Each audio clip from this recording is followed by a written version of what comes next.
Welcome to Surviving Youth Sports Podcast, where we dive into real stories behind the wins, the losses, and the lessons that come with raising, coaching, and being young athletes. I'm your host, Rhett Parker, lifelong coach, dad, and believer that sports are about far more than just the scoreboard.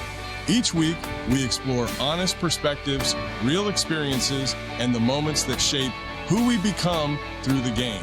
Don't forget to follow, subscribe, and share the show with someone who needs to hear it. Now, let's get into it. Welcome to our first Surviving Youth Sports short. We got Xavier Neyens on, and we just had his dad, Steve. Powerful episode. It made me so happy. So I think what we're going to start doing, this was a random idea, is we're going to start bringing the kids on after the parents. And, welcome to the short, X. Yeah, thanks for having me. I saw my dad's episode. I've been watching your episodes now. It's been going great. So I'm excited to hop on here and chat a little bit. For people that don't know your dad, I mean, you want to talk about being out of your comfort zone? God, he did great. Yeah. He did amazing. Yeah, if you know my dad at all, it's just like he's a quieter person, keeps his circle small. And my mom told me he was on the podcast with you. I was like, no, you're joking. So I've been waiting for his episode to come out, and after seeing him on it, it was awesome. I'm proud for him for getting out of his comfort zone, but it was awesome to see.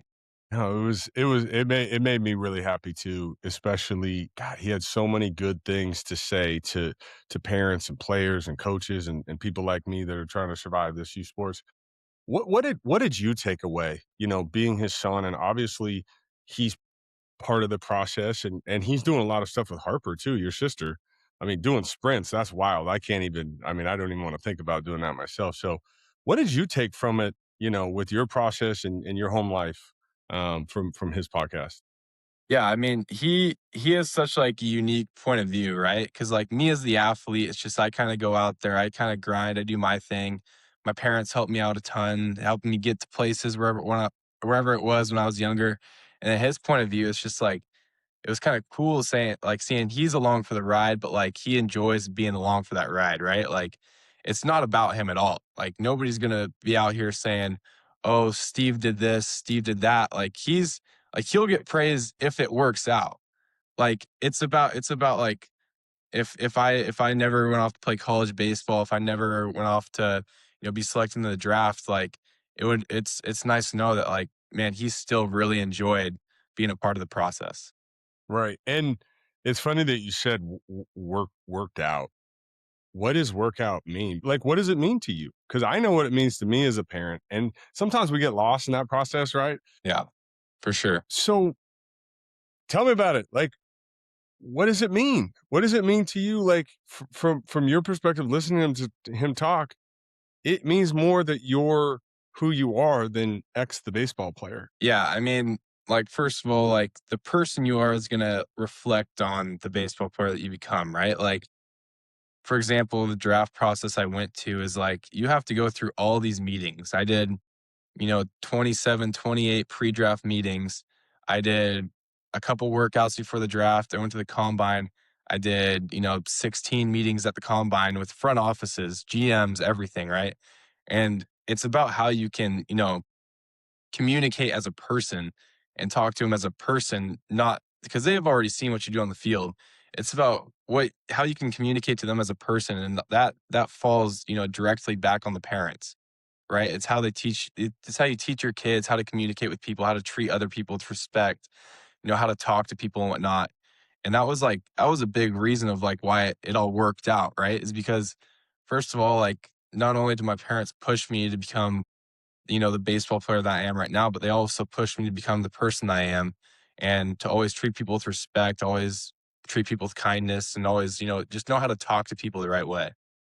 Absolutely. I would say there's some people that live in Evansville, Indiana, that might not agree with that. I would say I definitely protected you in a 14-year-old baseball game in a way that maybe wasn't the most appropriate. But I'm pretty sure no one that was there that day can deny that I cared about somebody trying to hit a 14-year-old. That's probably enough of the story, right? Yeah, I would say that's enough of the story. Yeah. give us a memory. Give us a memory from, youth sports. It doesn't even have to be baseball. Yeah. I mean, youth sports, I'll start with just like going to Maryland as a 12-year-old, right? Like I think 12 U is kind of when I started playing like some local travel ball, right? Whether it was traveling to Seattle on the weekends, whether it was going to Portland once a summer, whether it was, going to spring training in February or whatever it was to play in the Triple Crown tournament with the Crush. But like one of my favorite memories was going to Baltimore and playing at all the mini big league stadiums. And like I was 12 years old. I was playing with kids around the Pacific Northwest, which was awesome, right? Like guys on that team are guys that I still talk to today. And there's guys on that team that are, playing whether it's different sports collegiately, playing college baseball. Like me and Teddy, me and Teddy are super close friends. We were both on that same team. And Teddy this Tokon, offseason, yeah. we He's what got is he at? together this offseason. What do you say? I said he's at Stanford, right? Yeah, he's at Stanford. Yeah. And like this offseason, it was me and Finn, him and Finn got together, got a little workout in before they had to go back after winter break. And it was like, dude, I've been playing with Teddy since I was 12. Earliest memory of playing with him was the first tournament I played with him, which was in Maryland. And same thing, first tournament I ever played with Finn was on PNW Elite in Tennessee. The same experience that we're talking about. So like those memories, just playing travel ball when I was younger with guys that like you don't even know it at the time, but guys that you're gonna end up being super, super close with. And it's awesome to look back on. And you obviously missed a little bit. You're like, man, I wish I could go back to playing with drop eights on those 210-foot fields in Baltimore, Maryland. But yeah, those are some memories that I love, but it was a ton of fun. But it's and I say this all the time, it's experiences and relationships. You know, you're a little bit of the exception. Most people don't have money in their bank account. Okay. Mhm. Like they just don't. I have experiences and relationships. Our producer has experiences and relationships. Steve has experiences and relationships. That's what most of us take with us. Very blessed people get to have some money in their bank account. The experiences and relationships is what we need to focus on. And I think that's what I hear you saying, as you talk about your youth sports journey. And you play basketball. We talked about that I, tell me about that. Cause I know people were in you shouldn't play. You could get hurt. Talk to me about that. Cause you're too competitive. I know you well enough to be able to say that. Yeah, I mean, it was one of those sports where I've grown up playing it my whole life. I've played with the same group of guys my entire life, right? Coming up through the AAU programs or whatnot. And like for me, it was never a question. Like I knew I was a good high school baseball player going into high school, obviously, but I never thought like, man, I'm too good to play basketball, or I'm gonna risk getting hurt. Getting hurt as a freshman, okay, like I can get hurt doing a million other things. I can get hurt in the weight room. I could get hurt out doing sprint work. It's like it's inevitable. It's gonna like injuries are gonna happen. But yeah, playing basketball throughout high school, man, it's like I have some of my best memories are from that time in my life playing high school basketball. And like I still have memories that are popping up from 2, 3 years ago today, making a run at the state tournament with some of my best friends back in high school. And it's like I text my best friend Quinn, who was on the same team, and I'm like, dude, send him this memory. I'm like, dude, remember this? He's like, dude, that was so much fun. And it was playing the game, but it was like about the memories after in the locker room, us taking videos, dancing, listening to music, whatever it was. It was those memories that are the most fun to look back on. And then, like you said, the pitching thing, don't pitch your senior year of high school. I pretty much knew like I wasn't going to be a pitcher by the time I was, I don't know, probably a junior in high school, maybe a sophomore in high school. Like I started to get it figured out with the twig a little bit. And it's like I started all my high school career. And then senior year, it was one of those things where it's like, okay, I understand that there's going to be people at my games watching me. They're going to want to watch me play shortstop, and me being on the bump, It's every a hard. game a It's week, hard to do. it's going to be hard. Yeah. Exactly. But at the same time, it's like, well, I feel like our best chance to win is when I'm on the mound. So like, why wouldn't I want to go pitch when our best chances to win is when I'm on the mound? So we kind of found a little loophole there where I got to, close some games, whatnot. At the end of games, if it was close, Xavier, go get in the bullpen. You're coming in. Perfect. Awesome. Wanted the ball in my hands. And then towards the end of the season, deeper into playoffs, I ended up wanting the ball even more because I'm like, okay, if we're gonna want to get through this game, like I'm gonna need to come in and give us some innings because that's our best chance to win. But kind of working around that was awesome. And like I didn't throw nearly as many innings my senior year as I did my junior year, and we ended up winning a state championship. So it Yeah. all worked out. And your high school coach, Tony Walden, tip of the cap. Like he Yeah. really looked out for your best interest and the team simultaneously. It is doable, coaches. Um, you listen to your dad's podcast. Give me your best process over results because we talked about that memory with your family. Yeah, I would say, especially with my dad, it just starts with like he's a big in nutrition, right? Like he studies all that stuff all the time. And like I would get kind of fed up with it all. My friends would be going out to, go out to dinner somewhere and it would be, let's say, Denny's. And it's my dad's like, you don't want to eat Denny's, right? So my dad, like, he would do some research online. He would study, and he's like, "What are the best things that I can put in my son to help him succeed?" Right?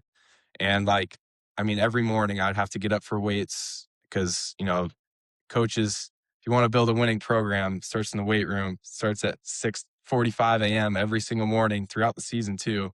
Shout out Coach Walden. Yeah. But starts up with getting up early, getting a good breakfast in you. I didn't like eating breakfast in the morning, but he would have me get up, not eat a bowl of yogurt with some fruit, honey, nuts, whatever it was, just enough to get me through the lift. Post lift, I would have, a nice little meal, and then lunch would come around. And there was a point when I didn't have a car, I couldn't drive anywhere to go get stuff. He would be bringing me like homemade Sm- lunches, good stuff, clean stuff smoothies, to school. smoothies. And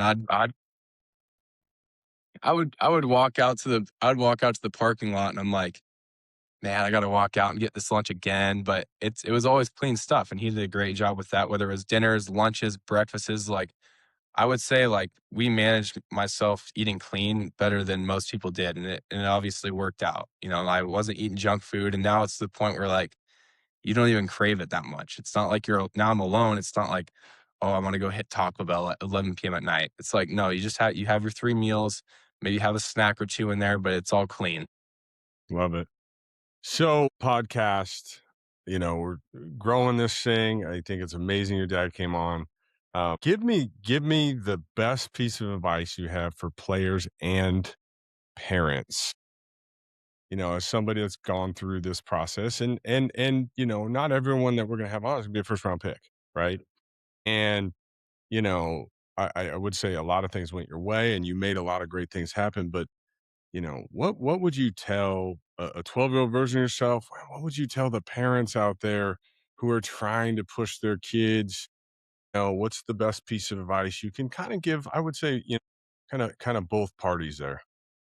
Yeah, I would say is like probably two things. One, like stay in the moment all the time, right? It's like looking back, it's like that it goes by extremely, extremely fast. It feels like yesterday we were in Tennessee playing as an eighth grader.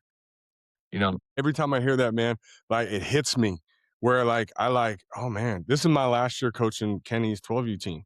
hmm And I'm like, oh man, uh, dude, it was 4 years ago. It was, oh my God, they were 9.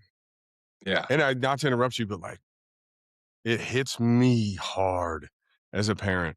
It hits me hard knowing I can't coach you anymore. I can't coach, J.R. Ritchie anymore. I can't coach Damon Stubbs, who's a cop now. Like, it hits me. And I'm kind of a nostalgic guy. yeah. And it just keep going, but I had to just stay like, I hear you, man. I really do. Like, I feel what you're saying as a parent and a coach.